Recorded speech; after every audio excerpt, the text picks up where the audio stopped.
After breaking up with Bella, who I discovered cheated and manipulated me throughout our 2-year toxic relationship, I thought I'd moved on. I felt ashamed I let someone walk over me like that, I told friends. Though I'm in a better place, why do I still dream of her? Hello everyone, I'm Luke, a 20-year-old male. I have been out of my former relationship for a year, and as I gradually open up to my friends, I realize just how toxic my past relationship was. The more I understand this, the harder it becomes to move on from it. To provide some context, I started dating my ex Bella. When I was 17, she was 16. We attended the same high school and had known each other for years, always somewhat flirting with the idea of a relationship since we were both attracted to each other. Bella was friends with my first girlfriend, Stella, and that is how I met her. Bella began texting me while I was dating another girl. I would have been 14, and she would have been 13 or 14 at the time. I was speaking to her purely platonically, as I did with some of Stella's other friends.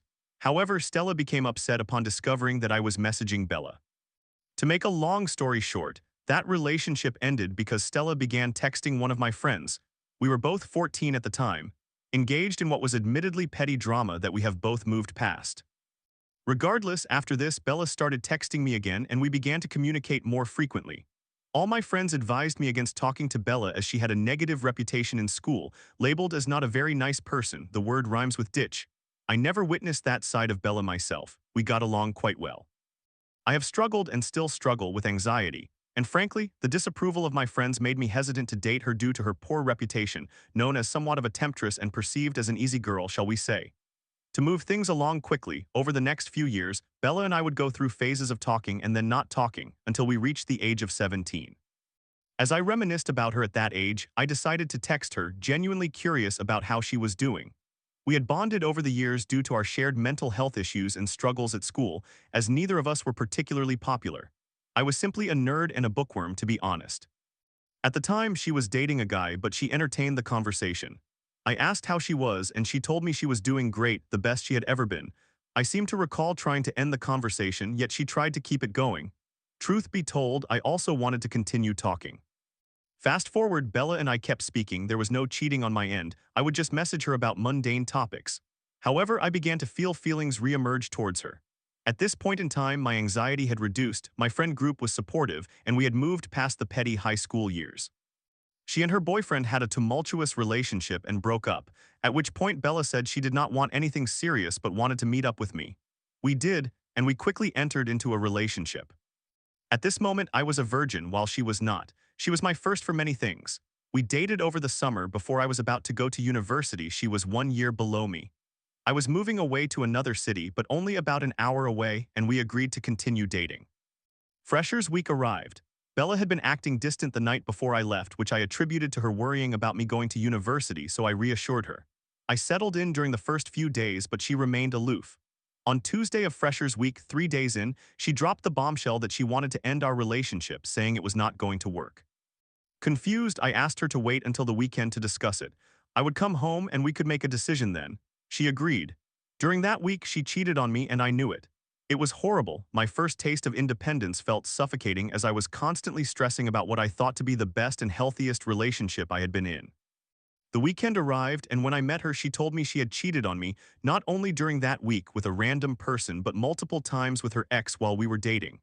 I had my suspicions about this, but she argued that they had a miscarriage while together, and he was upset about that. I was young and naive, and I still am. Regardless, I expressed that I wanted to continue the relationship. She agreed but said she wanted an open relationship. I consented, knowing it was a mistake. This arrangement did not last long, but she claimed she felt guilty and offered whatever explanations you might associate with that. I can't remember specifics, this was years ago. At one point, she initiated sex, but we had no condom up to that point. We had been using condoms. She told me she wanted me to finish inside her, promising she would handle it. She knew this was a fetish of mine. Anyway, I remained with Bella for 2 years after that, and our relationship was tumultuous, mostly negative, with me feeling as though I needed to help her. She confided in me about struggling with ketamine addiction, which was true, insisting we should use it together because her therapist was encouraging her to have a safe person to use it with. I even had emails from her therapist confirming this. Bella would frequently use ketamine, lie about it, and then become distant, which put me on edge. I told her that she needed to be honest with me moving forward, and if she didn't, I would break up with her. She wasn't honest, and I didn't follow through with my threat. This cycle continued for a few months until I reached my breaking point and made it clear that things had to change. At that point, she realized I was serious and stayed clean from ketamine for 6 months. During that time, the best part of our relationship emerged. It was genuinely quite good. We still argued frequently, mainly because I struggled with feelings of insecurity due to her previous infidelity. I must admit that during this time, I got blackout drunk and kissed another girl. I immediately told Bella. She reacted positively, reassuring me that it meant nothing and did not seem fazed at all, which felt strange. Our relationship continued to improve as it appeared we were beginning to move past our previous issues. However, during this period, I was quite depressed and unhappy at university. Throughout the rocky early months of our relationship, I had become a recluse, smoking cannabis in my room, binge drinking, and ironically using a lot of ketamine. This had little to do with Bella, to be honest. Upon reflection, I recognized that I was already depressed before entering the relationship. Things worsened when my uncle and one of my best friends died suddenly in quick succession. I was struggling significantly, at which point Bella began having issues with her friends. She frequently came to me, crying about how depressed she was and sharing all her problems. I was not in a position to be an effective boyfriend and felt frustrated that she burdened me with it at my lowest point. I believed I had been accommodating this whole time, and the least she could do was support me while I processed the deaths of two people close to me. She began to withdraw again, acting cold, and while we would see each other, we both pretended that our issues did not exist. Bella had a persistent pattern of introducing a kink of mine whenever she did something that upset me significantly. This continued, and to be honest, as this was my first major relationship and sexual experience, it effectively distracted me from the negatives. The time arrived for her to start university, and I started worrying that she would cheat on me or return to using ketamine. She assured me vehemently and convincingly that neither would happen. Fast forward to university starting. I began to piece my life together after the losses of my loved ones. I acknowledged my depression and started making improvements in my life. I enrolled at university and secured a job, focusing on my finances and grades, which were my primary concerns. I gradually started to feel better. During my first week of work, which was a 36-hour work week in addition to university, I felt anxious going into work since it was a new experience for me. She texted me, asking to call. I agreed but informed her that I would be leaving for work in 45 minutes, so she would need to be quick. She called to tell me that she had been using ketamine all summer and while at university. I became angry and asked her why she had waited until now to tell me. She replied that she could no longer keep it to herself. I expressed my frustration, stating that she had chosen the worst possible time to reveal it. She understood and I called her selfish. I hung up and feeling depressed went to work. My shift was stressful, but accomplishing my tasks made me feel better. I joined my friends at the pub after work and decided to give the relationship until Christmas, this was late October, to reassess. I began focusing on myself, giving less attention to Bella and prioritizing my studies. We continued to see each other, but I had mentally checked out of the relationship. I was indifferent to whether it continued or ended. Christmas came and I was feeling much better. My life was on an upward trajectory. I hesitated to break up with her, convincing myself that everything was fine. Over Christmas, I spent time at her family's home. One day, her mother called up to her while we were in bed asking, "Are you still meeting James tomorrow?" James, for context, was one of her friends who enabled her ketamine addiction and from whom she had distanced herself. Bella quickly replied, pretending it hadn't happened. I asked her if she was going to say anything about it, and she acted ignorant, knowing that I disapproved of him. She stated he was moving abroad, so she wouldn't see him again. I told her that was fine, but expressed that she could have communicated this with me. I then asked if she would have told me if her mother hadn't said anything. She admitted she would not have.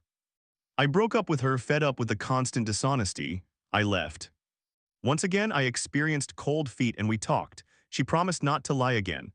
The issue with James stemmed from her not being honest. I would have tried to dissuade her from seeing him, but if she really wanted to, I wouldn't have been able to stop her, as she is her own person. At this stage, the relationship was essentially dead. She behaved like a good partner, but the spark had diminished. As far as I know, during the last few months, there were no issues, and she hadn't lied to me about anything. However, my ego and trust had taken a beating time and time again. I began to resent her because I realized how much she had worn me down through her continuous dishonesty.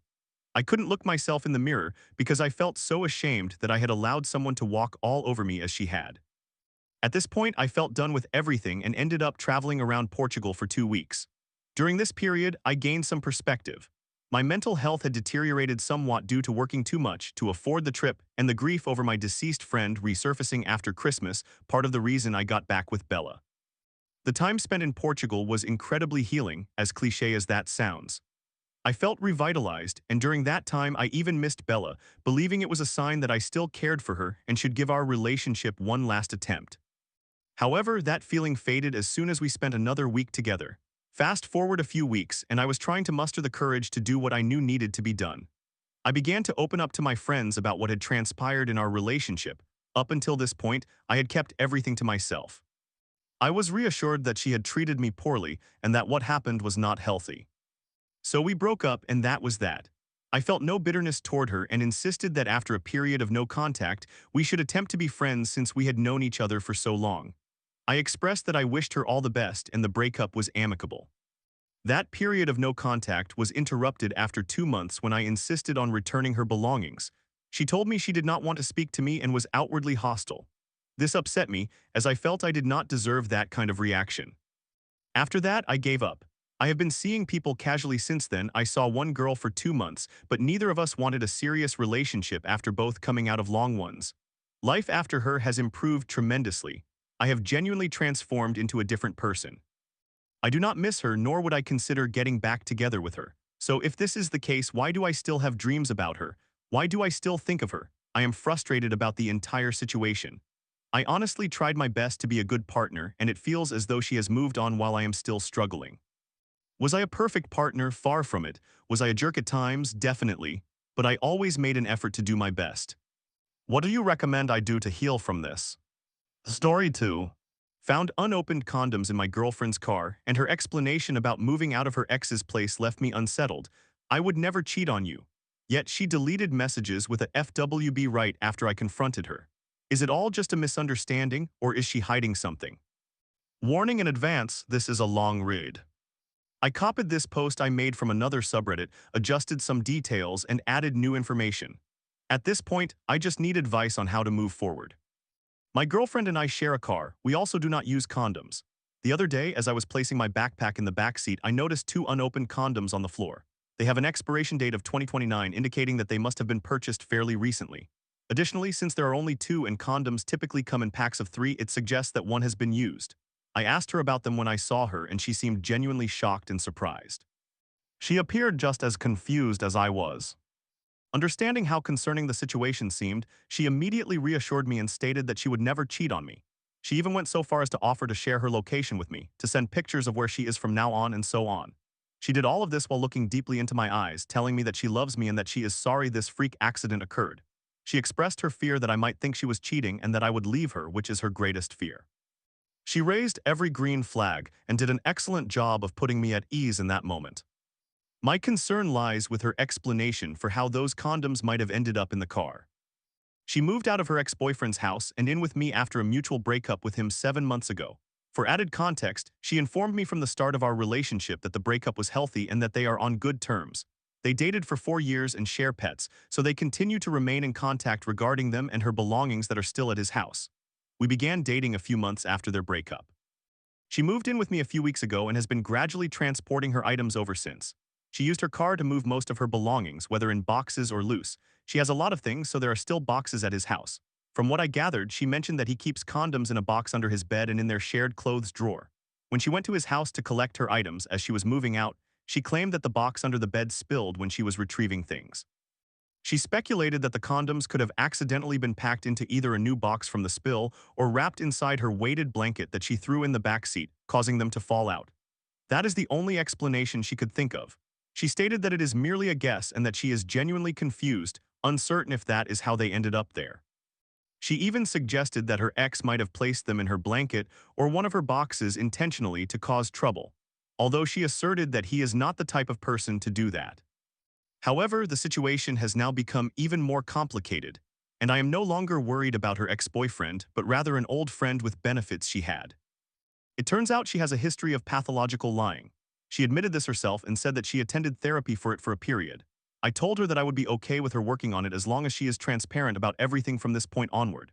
She has lied to me about some aspects of her past interactions with her ex and about the intimacy level of her relationship with a friend with benefits she had just prior to our dating, whom she continued to keep around as a friend. He owed her money, which is a valid reason. It seemed their interactions primarily involved sending memes on Instagram. What is highly suspicious, however, is that after I confronted her about the condoms, she deleted all the messages between them on all social media platforms. She claims she did it immediately after I asked her to go no contact with her ex and the friend with benefits, which does not make sense. Why would you delete messages during a possible cheating scandal unless you were hiding something? When I confronted her, she initially lied about it again before stating, "I did it because I'm afraid you will see something you do not want." I explained to her that I do not care about their past since it was before we got together, but I wanted to determine if they had sent anything suspicious recently. After I retrieved their SMS messages, I did not find anything concerning in their exchanges. However, their Instagram conversations are gone with no way to recover them. Still, as previously mentioned, those seem to only consist of memes from what I had seen before. This is where it becomes truly troubling. Today she approached me and said, "I want you to know that you can trust me. To help build trust, I want you to know that I unfriended friend with benefits name on Snapchat." I expressed my gratitude but then asked if I could see their chats. I requested that she add him again and noticed that their conversation indicated she had set their chats to delete after viewing right before she unfriended him. When I inquired about that, she denied it for a while before admitting, "I did it so that you would not read what we sent months ago. It was foolish of me, but I did not intend for it to seem suspicious." In what universe does that rationale make sense? She is very intelligent. There is no way she does not realize that is not how it functions. Once again, she maintains her innocence regarding the matter. She acknowledges lying about these things but insists that she would never, ever cheat on me. She is remarkably persuasive. She is brazenly and guiltlessly offering me ample reassurance and support throughout my questioning. What she says feels sincere to me, yet the evidence is stacked against her. This is where I feel torn. Her actions are far too suspicious and her words provide excessive comfort. If she is cheating, the level of deception is beyond the ordinary. I am left feeling confused and uncertain about what to do next. This is a wonderful relationship and I want it to work. I want to trust her. However, things are not aligning. Any advice on how to proceed would be greatly appreciated. I hope that this is merely a significant misunderstanding, but I do not know what to believe anymore. Thank you all. TLDR. My girlfriend's actions indicate signs and evidence of cheating, yet she is denying it and being extremely reassuring, and I am unsure of what to do.